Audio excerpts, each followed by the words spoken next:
નમસ્કાર મિત્રો, મારું નામ દીપિકા છે અને મારા લગ્ન એક સુખી પરિવારમાં થયા હતા. મિત્રો, વાર્તામાં આગળ વધતા પહેલાં ચેનલ પર નવા આવ્યા હો છો તો યાર ચેનલને સબસ્ક્રાઈબ કરી દેજો. મારી ઉંમર 27 વર્ષની છે અને મારું વજન 50 કિલો જેટલો છે. મારા લગ્ન થયાને આજે 4 મહિના થઈ ગયા હતા. મારા પતિનું નામ રોહિત હતું અને તે GIBમાં જોબ કરતા હતા અને સસરા હતા તે શિક્ષક હતા. મારી નણંદ કોલેજ કરતી હતી. જ્યારે હું લગ્ન કરીને પહેલીવાર રોહિતના ઘરે આવી ત્યારે તે સુહાગરાતની રાતે એમ જ જે મોજ અને આનંદ કર્યા એટલું માફત બસ હતું. ત્યાર પછી કદાચ મારા પતિએ મને એકાદ વખત સુખ આપ્યું હશે.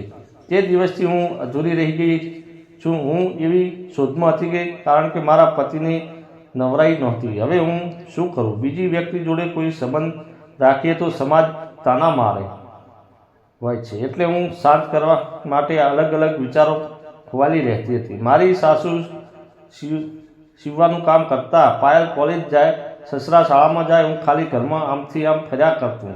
હું મારા પતિને ફોન કરું અને તેને પૂછું કે તમે ક્યારે ઘરે આવવાના છો, એટલે તે કહેતા કે દીકુ બસ હવે 10 દિવસ બાકી છે, હું આવું છું, ત્યાં સુધી તું ખમી જા. હું પણ ધીરે ધીરે નિરાશ સાથે શરૂ કહીને ફોનને કાપી નાખતી, કેમ કે કોઈ બીજો રસ્તો પણ નહોતો. એક દિવસ હું રાત્રે મારા સાસુ સસરાની રૂમની બાજુમાંથી નીકળી તો મારા સાસુનો અવાજ એવો વિચિત્ર સંભળાઈને હું વિચારતી કે આજે મારા સાસુ કેવી રીતે મજા છે. જો મને પણ આવી આગ ઓલવવાવાળું મળ્યું હોત તો કેવું સારું હતું. પછી હું રસોડામાં જઈ મારું એવું અને કામ લાગે તેવું શાકભાજી લીધું અને રૂમમાં જતી રહી. પછી તેનો સરસ મેં આનંદ લીધો. રાહત થઈ ગઈ અને હું સૂઈ ગઈ. આવી રીતે મારા દિવસો પસાર થતા હતા. એક દિવસ એવો આવે છે કે સવારમાં એક નાનો 20 વર્ષનો છોકરો દરવાજે આવ્યો હતો. હું તપેલી લઈ દૂધ લેવા ગઈ. મને તો એમ જ હતું કે અમિત કાકા દૂધ લઈને આવ્યા છે એટલે તે આવ્યા હશે, પણ બહાર જઈને જોયું તો દ્રશ્ય કંઈક અલગ જ હતું. પહેલાં તો એકી નજરે હું તેને નિહાળતી રહી. પછી મારી સામે જોઈ રહ્યો. તેની લીલી આંખો, ચમકદાર ચહેરો, મજબૂત બાંધો હું જોઈને હેરાન થઈ ગઈ હતી. પહેલી મુલાકાતે જ મને તેની સાથે પ્રેમ થઈ ગયો હતો. પછી 2 મિનિટ જોયા પછી મેં તેની જોડે દૂધ માંગ્યું. 1 લીટર દૂધ આપો. હું થોડું નીચું ઝૂકી તો તેની નજર યોગ્ય જગ્યાએ અટકી ગઈ અને હું કંઈક એવું કરવા માંગતી હતી કે મારી તરફ આકર્ષિત થાય. મેં તેનું નામ પૂછ્યું. હું બોલી, રોજ તો અમિત કાકા આવતા હતા દૂધ લઈને, આજે તમે?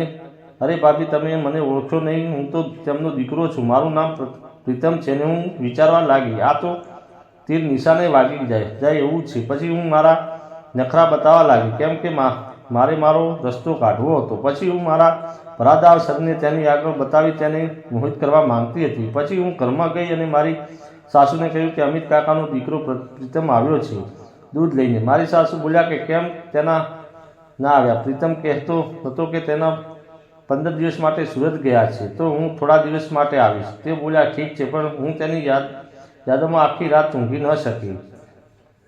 સવાર થતાં તે આવ્યો અને હું સરસ કપડાં સાથે તેની સામે આવી તો તેની આંખો ફાટી ગઈ. મેં એવો નાઇટ સૂટ પહેર્યો હતો કે મારું શરીર તે તરત દેખાઈ જાય. અને પછી તે એકદમ શેતાની નજરે જોઈ રહ્યો હતો. મેં કહ્યું, ખાલી જોઈ રહેવાથી શું થવાનું? વસ્તુ હોય તો તેનો ઉપયોગ પણ કરવો પડે. તે હસીને બાઇક ઉપરથી નીચે ઉતરી ગયો અને હું ચાલી તો તે પણ જોવા લાગ્યો. હું હસીને ઘરમાં જતી રહી અને બારીમાંથી જોયું તો તે મને હજુ પણ જોતો હતો અને મેં પણ તેના રાજમહેલમાં રહેલો રાજા થોડોક જોઈ લીધો. એટલે મને પણ વાતની ખુશી હતી કે કોઈક દિવસ તો મને આ ખુશી મળવાની છે. એક દિવસ ગયો. જેમ તેમ કરીને 5 દિવસ સુધી અમે એકબીજાને પ્રેમ ભરી નજરે જોઈ રહ્યા. હવે મોકાની તલાશ હતી કે હું મારા મેદાનમાં તેને લઈ જાઉં, થોડું રમી લઉં. અને મંગળવાર આવી ગયો હતો. પ્રીતમ મારા ઘરે દૂધનો હિસાબ લેવા માટે આવ્યો અને મારા હિસાબ ઘરમાં કોઈને તેની પાસે બેસીને હિસાબ કરવાનો ટાઈમ નહોતો.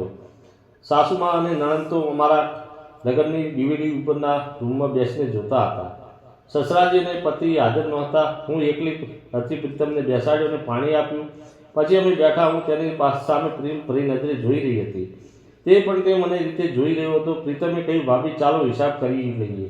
પછી હું બોલી, હિસાબ તો કરશું, પહેલાં તું મારી સાથે વાતો કર, મારે તારું કામ છે. તેને બાજુમાં ખાલી રૂમમાં લઈ જઈ તેને મારી પ્રેમ ભરી નજરથી સમજાવી તેના મહેલના રાજાને મારા મેદાનમાં રમવા માટે તૈયાર કર્યો. હું આ વિષયમાં જૂની થઈ ગઈ હતી, પણ તે નવો હોવાથી તે ઝડપથી રમી રહ્યો હતો. મારો જીવ સાતમા આસમાને પહોંચી ગયો હતો. મારો અવાજના તરંગ પણ બદલાઈ ગયા હતા. પ્રીતમ તો લગાતાર કોશિશમાં હતો, પણ પછી તેને ઠેકાણું પડી ગયું અને મારા આંસુ નીકળી ગયા. પછી જેમ તેમ કરીને હું બહાર ગઈ અને બેઠી. પછી પ્રીતમ આવ્યો અને હિસાબનું બોલ્યો. એટલે મેં તેની સામે થોડું શરમાઈને જોયું અને કહ્યું કે કેટલો હિસાબ છે? 2000 હશે. આ 3000 લઈ જા. ભાભી, કેમ આટલા વધારે? રાખી લે, તારી પાસે હજુ ઘણું કામ કરાવવાનું બાકી છે. પછી તે હસીને તેના ઘરે ચાલ્યો ગયો અને હું લંગડાતા પગે ઉપર ગઈ તો મારી નણંદ ઊભા થઈને મારી જોડે આવે છે અને કહે છે કે ભાભી, શું થયું? સવારમાં તો કમ્પ્લેટ હતા, તો પછી શું થઈ ગયું? કંઈ થઈ નહીં. આ તો પગનો જૂનો દુખાવો છે. અને તેમને કેવી રીતે કહેવું કે પ્રીતમે મારો જીવ અદ્ધર કરી દીધો હતો, એટલે આવી દશા થઈ છે. જેમ તેમ કરીને બધાને સમજાવ્યા અને 2 કલાક સુધીમાં મને આરામ થયો. દુખાવો ઓછો થયો અને આવી રીતે અમુક સમયે પ્રીતમને ફોન કરીને બોલાવતી, હું મારું કામ ઘટાડતી લેતી. તો મિત્રો, વિડીયો કેવો લાગ્યો છે? મિત્રો, ચેનલ પર નવા આવ્યા છો તો ચેનલને સબસ્ક્રાઈબ કરી દેજો અને વિડીયો પૂરેપૂરો જોવા બદલ આપ સૌ મિત્રોનો દિલથી ખૂબ ખૂબ આભાર. ધન્યવાદ.